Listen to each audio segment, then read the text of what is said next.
tayo ng KBL. Tingnan natin sa pananghalian, KBL.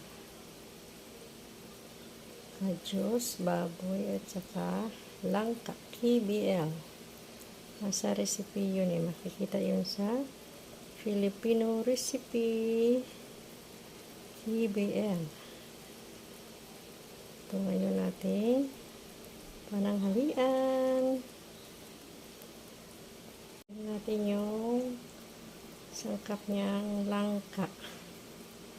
Meron na siyang langka. Mamaya maluluto na yun. Lutuin na natin ang langka.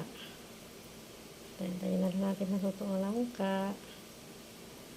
Saka pwede na siya kainin. Huwag muna natin takpan kasi yung ano ng langka dumidikit sa dumidikit sa kaldero. Kaya hayaan na rin naka-open. Open lang siya.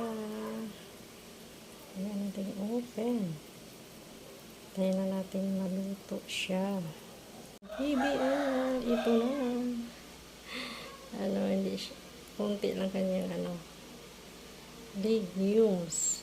Kaya hindi siya kulay itim.